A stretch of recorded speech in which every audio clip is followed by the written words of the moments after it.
नमस्कार दोस्तों, आप सभी का हमारे चैनल राजस्थान मौसम स्टेशन में स्वागत है।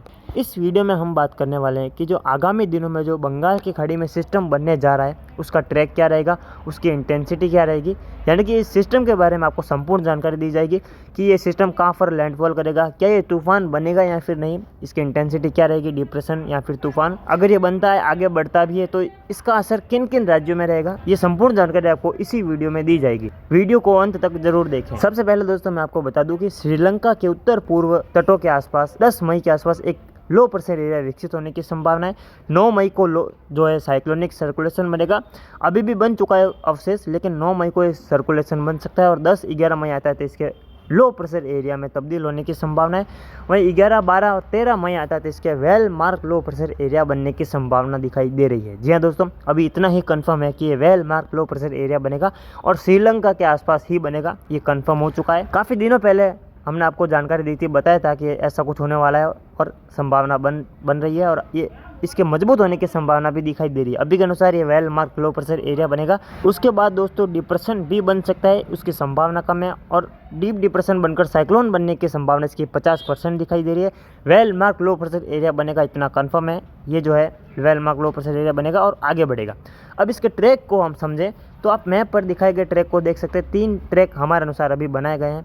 पहला ट्रैक ये है कि थोड़ा उत्तर दिशा में आगे बढ़ते हुए उत्तर पश्चिम दिशा का रुख करते हुए तमिलनाडु के तटीय क्षेत्र के आसपास ये लैंडफॉल करेगा, चाहे लो प्रेशर में करे, वेल मार्क लो प्रेशर में करे या फिर डीप डिप्रेशन की इंटेंसिटी में करे, ये लैंडफॉल करेगा। उसके बाद दक्षिण भारत को पार करते हुए यानी कि तमिलनाडु और दक्षिणी कर्नाटका को पार करते हुए इसके जो है अरब सागर में प्रवेश करने की संभावना है। जी हाँ बिल्कुल। और दोस्तों दोनों समुद्र में तूफान बनने के लिए अनुकूल परिस्थितियां बनी हुई है, जिसके प्रभाव से जैसे ही ये अरब सागर में प्रवेश करता है तो ये सिस्टम दोस्तों तुरंत मजबूत होगा। जी हाँ बिल्कुल। अरब सागर में जाते ही इसके इंटेंसिटी और बढ़ने लगेगी, क्योंकि अरब सागर और बंगाल की खाड़ी में अभी समुद्री सतह का तापमान बढ़ा हुआ है, जो कि तूफान या फिर कोई और सिस्टम को मजबूत करने के लिए प्रभावी है। तो जैसे यह सिस्टम अरब सागर में पहुंचेगा थोड़ा और मजबूत होगा। अगर लो प्रेशर की कैटेगरी में पहुंचता है तो वेल मार्क बनेगा, वेल मार्क लो की कैटेगरी में पहुंचता है तो ये डिप्रेशन बन सकता है। और इसके बाद ये उत्तर दिशा में आगे बढ़ते हुए उत्तर पूर्व दिशा की ओर यानी कि गुजरात की ओर ये सिस्टम आगे बढ़ सकता है। जी हाँ दोस्तों, ऐसी संभावना है। 70% संभावना है कि इसका ट्रैक ये रह सकता है इन तीनों ट्रैक में से। पहला ट्रैक यही है। दूसरा ट्रैक है कि ये सिस्टम जो है आंध्र प्रदेश के भुवनेश्वर को लैंडफॉल कर सकता है। जी हाँ बिल्कुल। ये सिस्टम पहले उत्तर पूर्व दिशा में आगे बढ़ेगा, उसके बाद इसके उत्तर पश्चिम दिशा में रुख करने की संभावना, यानी कि ये आंध्र प्रदेश का उत्तरी क्षेत्र, कुछ एक दक्षिणी ओडिशा के मिलोजुले क्षेत्रों को ये टारगेट कर सकता है और यानी कि भुवनेश्वर के आसपास कुल मिलाकर लैंडफॉल कर सकता है। वहीं दोस्तों तीसरा ट्रैक इसका दिखाई दे रहा है कि ये पहले उत्तर पूर्वी दिशा में आगे बढ़ेगा, उसके बाद इसके उत्तर दिशा में आगे बढ़ते हुए जो है ओडिशा के क्षेत्रों को ये टारगेट कर सकता है, यानी कि ओडिशा के क्षेत्रों को, ओडिशा के तटों को ये सिस्टम जो है छू कर आगे बढ़ सकता है, यानी कि ओडिशा पर ये सिस्टम लैंडफॉल कर सकता है। तीसरा ट्रैक इसका यही दिखाई दे रहा है। उसके बाद ये झारखंड बिहार होते हुए इसके जो है सिक्किम की ओर जाने की संभावना दिखाई दे रही है। अगर इन तीनों में ट्रैक में से ज़्यादा संभावना किस ट्रैक पर जाने की उसकी अगर मैं बात करूँ तो ये अरब सागर में आएगा। जी हाँ दोस्तों, अभी काफ़ी सारे मॉडल ऐसा इंडिकेशन दिखा रहे हैं कि ये सिस्टम अरब सागर में आएगा और हमारा भी यही अनुमान है कि ये तमिलनाडु और कर्नाटका को पार करते हुए इसके अरब सागर में पहुंचने की संभावना है। उसके बाद इसके उत्तर पूर्व दिशा में आगे बढ़ते हुए गुजरात या फिर महाराष्ट्र के तटों को टारगेट करेगा ये सिस्टम, यानी कि गुजरात और महाराष्ट्र के तटों पर ये सिस्टम लैंडफॉल कर सकता है। उसके बाद ये तुरंत कमज़ोर हो जाएगा दोस्तों, बिल्कुल, या फिर ये मध्य प्रदेश की ओर निकल जाएगा या फिर राजस्थान की ओर बढ़ जाएगा, कमज़ोर होते हुए ज़्यादा मजबूत नहीं रहेगा लैंडफॉल करने के बाद। तो ये तो हो गया इसका ट्रैक। लगभग 50 से 70% संभावना है कि ये इसी ट्रैक पर आगे बढ़ेगा। वहीं ओडिशा की ओर इस सिस्टम आगे बढ़ सकता है, यानी कि भुवनेश्वर के आसपास सिस्टम लैंडफॉल कर सकता है। आंध्र प्रदेश के आसपास इसकी भी 30 से 40% संभावना है और बिहार की तरफ जाने की इसकी संभावना लगभग 20 से 30% दिखाई दे रही है, यानी कि कुल मिलाकर ज़्यादा संभावना इसके अरब सागर में आने की है। इसकी इंटेंसिटी मैं आपको बता दूं, well mark low pressure area से डिप्रेशन तक की रह सकती है। डिप्रेशन बनने की संभावना अभी के अनुसार है, उसके आगे ये थोड़ा मुश्किल है कि जाए या फिर ना जाए, डिप्रेशन बने या फिर साइक्लोन बने या फिर ना बने, अभी कुछ कहा नहीं जा सकता दोस्तों, क्योंकि जब ये सिस्टम बनेगा लो प्रेशर या फिर साइक्लोनिक सर्कुलेशन तभी कंफर्म हो पाएगा कि ये सिस्टम की इंटेंसिटी क्या रहेगी, किस ट्रैक पर आगे बढ़ेगा। लगभग अगले वीडियो में हम आपको सटीकता के साथ जानकारी देंगे कि ये सिस्टम जो है इसकी इंटेंसिटी क्या होगी, कंफर्म बताएंगे और इसका ट्रैक कंफर्म क्या रहेगा अगली वीडियो में आपको जानकारी देंगे। अभी कुछ कहा नहीं जा सकता क्योंकि मॉडल में हर पल बदलाव होता है, तो इसका ट्रैक अभी कंफर्म नहीं है, इसकी इंटेंसिटी भी कंफर्म नहीं है। हाँ, आपको इतना बता सकते हैं कि इसका ट्रैक लगभग 70% संभावना है गुजरात की ओर बढ़ सकता है और इसके well mark low pressure area से डिप्रेशन तक बनने की संभावना अभी ज़्यादा है। उससे आगे अगर बढ़ता है तो आगे जानकारी देंगे। तो कुछ इस प्रकार रहेगा इस सिस्टम का track.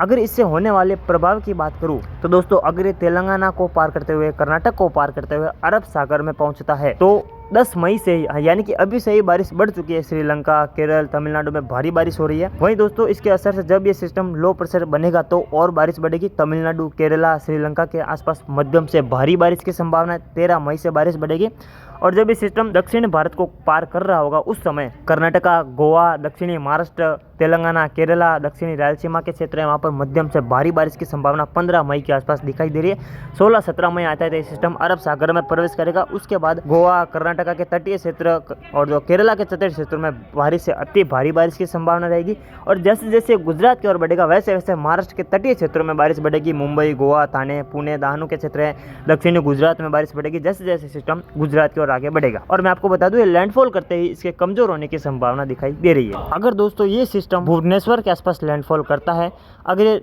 Well mark low pressure area की इंटेंसिटी में प्रवेश करता है भुवनेश्वर के आसपास, तो आंध्र प्रदेश, रायलसीमा, पूर्वी मध्य प्रदेश, पूर्वी विदर्भ, महाराष्ट्र के क्षेत्र हैं। वहीं दोस्तों, ओडिशा के तटीय क्षेत्र, आंध्र प्रदेश के तटीय क्षेत्र, रायलसीमा में भारी बारिश की संभावना दिखाई दे रही है। और अगर ये डिप्रेशन की कैटेगरी में प्रवेश करता है तो तेज हवाओं के साथ बारिश की संभावना, भारी बारिश की संभावना मध्य प्रदेश, छत्तीसगढ़ और जो ओडिशा, दक्षिणी झारखंड और जो रायलसीमा के क्षेत्र हैं, विदर्भ के क्षेत्र हैं, आंध्र प्रदेश के क्षेत्र हैं, यहाँ पर भारी बारिश की संभावना दिखाई दे रही है। वहीं दोस्तों, अगर यह सिस्टम ओडिशा पर लैंडफॉल करता है, अगर ये well mark low pressure area की इंटेंसिटी में प्रवेश करता है या फिर डिप्रेशन की इंटेंसिटी में प्रवेश करता है तो बिहार, झारखंड, ओडिशा और जो आंध्र प्रदेश के तटीय क्षेत्र हैं और जो असम, मेघालय, नागालैंड, मणिपुर, मिजोरम, त्रिपुरा के क्षेत्र हैं, यहाँ पर अति भारी बारिश की संभावना दिखाई दे रही है। कुल मिलाकर देखा जाए, अगर ये system well mark low pressure area की इंटेंसिटी में दस्तक देता है, चाहे तमिलनाडु की ओर जाए, भुवनेश्वर की ओर जाए या फिर ओडिशा की ओर जाए, तटीय राज्यों में भारी बारिश की संभावना दिखाई दे रही है। वहीं दोस्तों,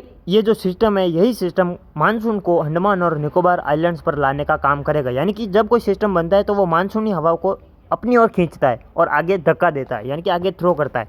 तो जब ये सिस्टम बनेगा तो मानसूनी हवाओं को अपनी ओर खींचेगा, जिसके प्रभाव से मानसून की हवाएं ताकतवर होंगी और जल्द मानसून अंडमान और निकोबार द्वीप समूह में दस्तक देगा। हमारा अनुमान है कि 14 से 18 मई के बीच मानसून की अंडमान और निकोबार द्वीप समूह में धमाकेदार एंट्री होने की संभावना है। आमतौर पर ये मानसून जो है 22 मई के आसपास पहुंचता है। पिछले साल 13 मई को पहुंचा था, 10 दिन पहले। इस बार भी हमारा अनुमान है कि सप्ताह भर पहले मानसून अंडमान और निकोबार द्वीप समूह में पहुंच सकता है इस सिस्टम के कारण। और अगर सिस्टम सक्रिय बना रहा तो मानसून इस सिस्टम के साथ साथ आगे बढ़ते हुए पूर्वोत्तर भारत और केरल में भी इसकी एंट्री पहले करवाएगा। यानी कि सामान्य तारीख से पहले मानसून जो है केरल और पूर्वोत्तर भारत के कुछ राज्यों को कवर कर सकता है। यानी कि सामान्य तारीख से पहले इन राज्यों में मानसून पहुंचेगा। तो दोस्तों, ये था बंगाल की खाड़ी में बनने वाले सिस्टम का अपडेट। अभी मैं आपको फिर से बता दूं कि बदलाव होने की संभावना ज़्यादा है। ट्रैक पर बदलाव हो सकता है या फिर इसकी इंटेंसिटी में बदलाव हो सकता है। क्या पता है तूफान भी बन जाए, इसका ट्रैक में परिवर्तन हो जाए। तो अभी से कुछ कहा नहीं जा सकता। आने वाले दिनों में ही इसकी कंफर्म सटीक जानकारी आपको दी जाएगी। तो अभी के लिए इतना ही, मिलते हैं हम इसकी अगली वीडियो में। तब तक के लिए जय हिंद, जय भारत। अगर आप हमारे चैनल पर नए हैं तो चैनल को सब्सक्राइब और इस वीडियो को ज़्यादा से ज़्यादा शेयर करें ताकि हमारे किसान भाइयों और मित्रों को मौसम की सटीक जानकारी मिल सके। धन्यवाद।